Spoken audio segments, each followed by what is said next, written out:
The report tells us that very sadly, too many children and young people are still experiencing racism and racist incidents in school on a very regular and almost normal basis.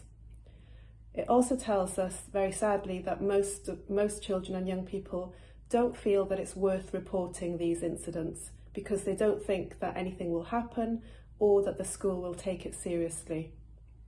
We also heard from teachers and many other stakeholders who also said that teachers too would welcome and would value more support and more guidance to enable them to respond to racist incidents more effectively.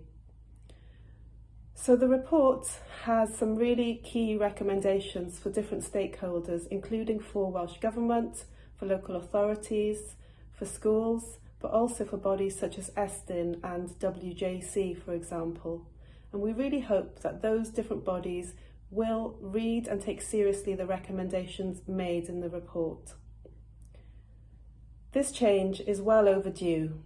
We have had many different reports and research put together over the years, which says very much the same thing.